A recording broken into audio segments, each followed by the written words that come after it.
Ya, hari ini kita mau bahas dulu tentang relative pronouns. Relative pronouns itu adalah kata penghubung untuk dua kalimat untuk menghindari pengulangan kata, yaitu kata ganti benda ataupun disebut dengan pronouns. Di mana relative pronouns yang biasa digunakan itu adalah who, whom, which, when, dan where. Sedikit kita lihat, who itu mengacu kepada orang, ya. Who itu mengacu kepada orang, yang mana whom juga sama-sama orang, kemudian which itu untuk benda atau hewan, kemudian when itu untuk waktu, dan where itu untuk tempat. Untuk membedakannya di sini karena who dan whom itu kan sama-sama orang. Jadi orang yang dimasukkan di sini adalah orang yang sebagai subjek.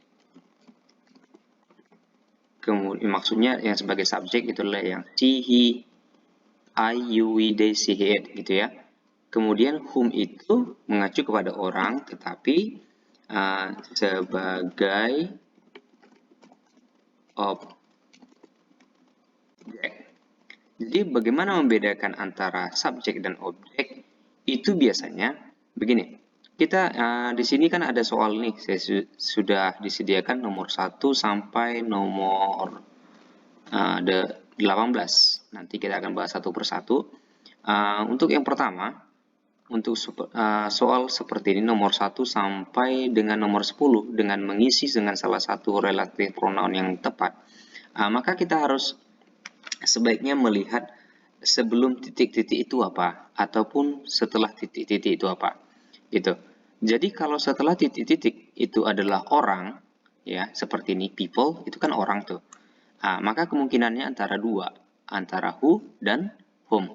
Jadi kalau dia membedakannya begini, kita lihat setelah titik-titik itu. Jadi kan dia tadi sebelum titik-titik itu adalah orang. Jadi kalau dia sudah orang, pilihan antara dua, kemudian setelahnya itulah kita lihat. Kalau dia who yang sebagai subjek, setelah titik-titik, itu biasanya langsung diikuti dengan verb ataupun kata kerja. Sementara kalau dia pilihannya untuk whom, maka setelah titik-titik itu biasanya subjek kemudian diikuti dengan verb, begitu. Jadi beda ya. Jadi kalau dia who mengacu pada orang sebagai subjek, maka di sini subjeknya nggak ada, tetapi langsung diikuti dengan kata kerja. Tetapi untuk whom itu khusus untuk sebagai objek saja, tetapi who itu boleh sebagai subjek, boleh sebagai objek. Tapi di sini kita mau bahas who untuk subjek aja dulu ya. Kemudian which untuk benda, when waktu, where tempat, satunya lagi adalah whose. Whose itu mengacu kepada kepunyaan. Ya, kepunyaan orang. Begitu. Jadi kalau dia whose itu mengacu kepada kepunyaan orang, sama juga seperti yang tadi, gitu ya. Seperti yang di atas, dia sebelumnya itu adalah orang, tetapi setelah titik-titik itu biasanya dia diikuti dengan yang namanya noun ataupun kata benda, karena yang sebagai kepunyaan ini seperti gini, dia mengacu kepada menggantikan possessive adjective my, your, our, their, dan lain sebagainya. Contoh kita lihat langsung aja ke cara mengerjakan soalnya. Jadi saya ganti ya. Untuk mengerjakan soal seperti nomor 1. Nomor 1 itu sebelum titik-titik itu adalah people. People itu artinya orang-orang, kan berarti dia orang ya.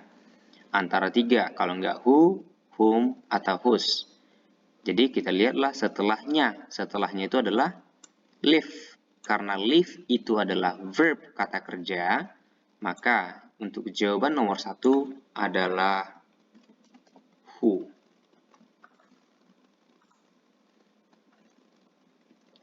Oke. Ya, I have never met the people who live next door. Kemudian kita lanjutkan dengan soal nomor 2.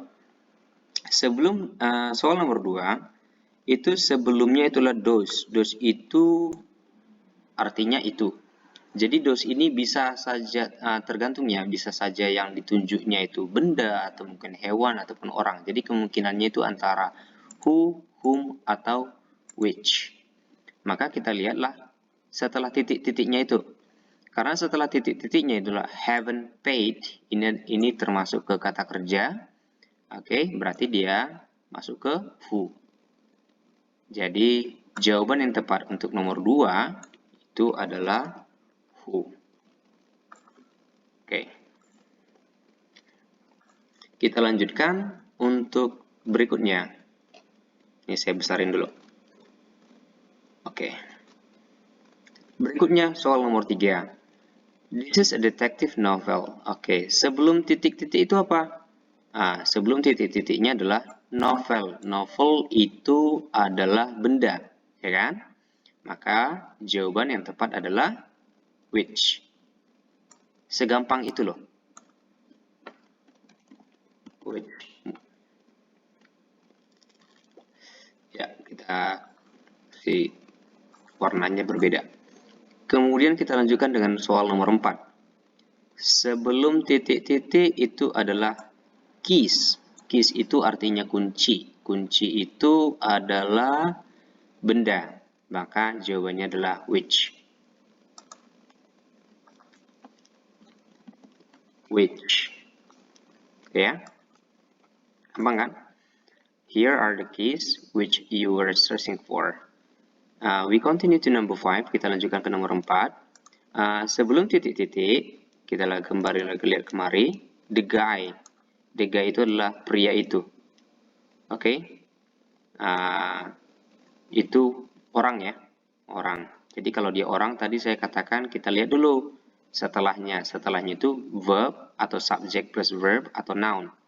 Ya, kita kembali. Just walk and baru saja masuk. Itu kata kerja. Maka jawabannya adalah who. Jawaban nomor 5 itu adalah who. Oke, kita lanjut ke soal nomor 6. Sebelumnya itu woman. Woman itu orang. Sama dengan di atas. Orang, dan setelahnya itu lives. Lives itu adalah kata kerja.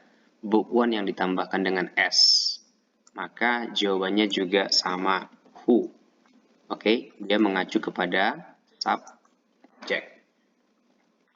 Oke, kita lanjutkan ke soal nomor 7. Nomor 7, these are the keys. Oke, sebelum titik-titik itu apa? The keys. Tadi di atas sudah jumpa ya. The keys itu artinya kunci, berarti mengacu kepada benda. Kalau benda tadi adalah which. Maka jawaban yang tepat untuk nomor 7 itu adalah which. Begitu. Kita lanjutkan ke soal nomor 8. I will never forget the day. Oke, kita lihat di sini. Sebelumnya adalah the day. The day itu adalah hari. Hari itu masuk ke waktu ya. Maka jawabannya adalah when. Untuk nomor 8, jawabannya adalah when. Oke. Kita lanjutkan ke nomor 9. He is somebody blanks. Sebelum titik-titik itu apa? Sebelum titik-titik itu adalah somebody. Somebody itu artinya seseorang. Berarti orang. Orang whose, who, atau whom. Kita lihat setelahnya. Setelah titik-titik itu apa? Noun, subject, verb, atau verb. Kita lihat ada I di sini. Subjek ya, verbnya di sini. Maka jawaban yang tepat adalah whom. Oke ya. He is somebody. Jawabannya adalah whom. Dia mengacu kepada objek. Oke, kita lanjutkan ke soal nomor 10. This is Mr. Matthew. Sebelum titik-titik itu adalah Mr. Matthew itu orang. Pak Matthews. itu orang, dan setelahnya itu ada subjek, ada verb. Di sini adalah verb to. Oke, ini nomor 10 sama dengan soal nomor 9, mengacu pada orang yaitu objek. Maka jawabannya yang tepat adalah home. Oke, kita lanjutkan ke soal nomor 11. I saw the girl. Oh, maaf. Nomor 11 ini sudah berbeda model soalnya. Untuk mengerjakan soal nomor 11 sampai nomor 18 itu kita di sini cukup melihat dari kalimat kedua, karena di sini ada kita mau menggabungkan dua kalimat ini, I saw a girl, kemudian yang satunya lagi she was carrying a basket on her head. Oke, jadi kita lihat dari kalimat kedua itu yang mana merupakan pronoun ataupun kata ganti yang menggantikan noun yang kalimat sebelumnya, ataupun orang yang sama, ataupun benda yang sama. Jadi di sini kalau kita lihat, she itu mengacu kepada a girl, gitu ya. Jadi karena she itu orang, kan she itu orang ya, maka nanti ini kalimat ini akan kita gabungkan kembali dengan she ini digantikan dengan menggunakan ini dia yang tadi tuh. She sebagai apa? Verb ini who, whom, atau whose. Karena she itu adalah subjek, maka kita gantikan jadi who. Jadi kita tuliskan kembali nih semua kalimatnya, tapi dengan catatan she-nya kita gantikan jadi who. Kira-kira seperti ini. Oke, sebentar saya tanda dulu. Kita tuliskan I saw a girl who, jawabannya adalah who. Jadi dia she-nya kita gantikan jadi who ya. Lanjut, kemudian selesaikan kalimatnya sampai akhir. Was carrying a basket on her head. Titik. Oke, gampang kan? Oke, kita lihat lagi kemudian nomor 12. Nomor 12, I have a sister and I love her very much. Her menggantikan a sister, gitu ya. Her mengacu kepada a sister, ini adalah orang yang sama. Maka her ini mau kita gantikan. Her ini posisinya sebagai apa?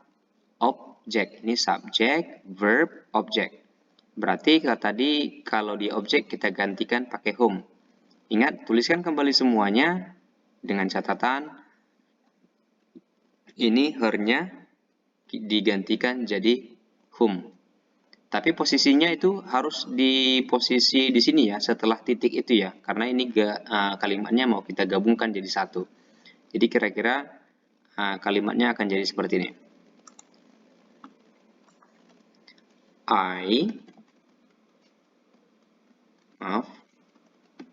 I have a sister whom. Whom. Kemudian ini kita tuliskan kembali semuanya, tetapi her-nya jangan dituliskan lagi ataupun jangan diketikkan kembali, karena her-nya sudah kita gantikan menjadi whom. Kita lanjutkan. I love very much. Begitu.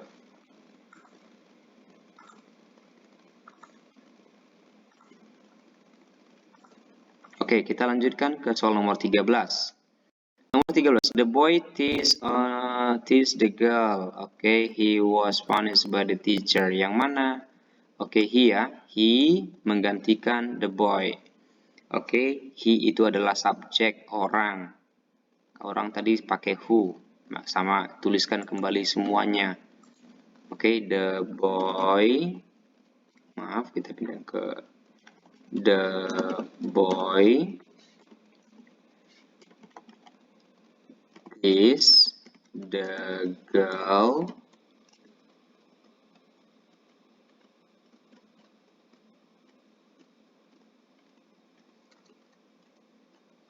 sorry. Jadi kita, maaf ya. Jadi kita gantikan dia itu, letakkan itu dia setelah kata gantinya ya. Karena he itu menggantikan the boy, maka who-nya itu kita letakkan setelah the boy. Who, gitu. Who, maaf ya. Jadi dia diletakkan setelah who. The boy who kissed the girl. Tuliskan lagi semuanya. Ke belakang ya. Was, was punished by the teacher. Begitu. Oke, kita lanjutkan. He said something, it. Oke, yang sama adalah it mengacu kepada something. Jadi ini benda ya. Atau sesuatu. Sesuatu itu berarti bukan manusia.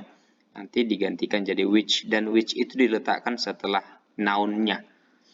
Jadi dia diletakkan setelah noun-nya. Who diletakkan setelah noun-nya. Girl, who.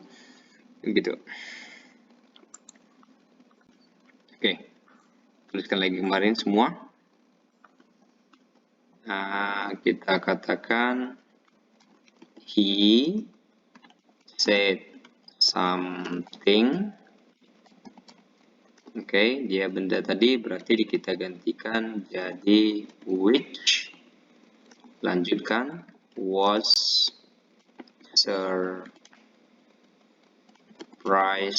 me. He said something which was surprised me. Dia mengatakan sesuatu yang mengejutkan saya. Kita ganti warnanya dulu. Kemudian kita lanjutkan, give me the pen, you borrowed it yesterday. It mengacu kepada the pen. Maka benda kita letakkan dia karena setelah pen ya, setelah kata bendanya. Jadi kita ketikkan kembali, tuliskan kembali semua ya. Give me the pen. Setelah pen kita masukkan relative pronounnya yaitu which. Baru kemudian kita selesaikan kalimatnya yang belum dituliskan. Seperti tadi. You borrowed. It-nya jangan lagi, kita skip. Yesterday. Gitu. Next, berikutnya nomor 16. Nomor 16. He is a good writer. His books are bestsellers. Kita lihat apa yang menggantikan apa. His mengacu kepada good writer. A good writer, seorang penulis yang baik. Maka kita letakkan dia setelah noun-nya. Kita katakan he is a good writer. Noun-nya sudah. Kemudian kita masuk ke relative pronoun-nya. Karena his itu adalah menyatakan kepunyaan bukunya. His books, bukunya. Maka kalau dia kepunyaan tadi kita ke atas pakai whose. Maka di sini kita masukkan langsung whose. Dan kita lanjutkan lagi sampai selesai. Ingat, his-nya tidak perlu dituliskan kembali. Langsung dia, whose books are best sellers. Sekian. Saya harap ini sangat membantu, bisa membantu kalian di sekolah. Terima kasih, thank you. Jangan lupa subscribe dan share video ini agar bisa lebih bermanfaat bagi banyak orang. Terima kasih, thank you.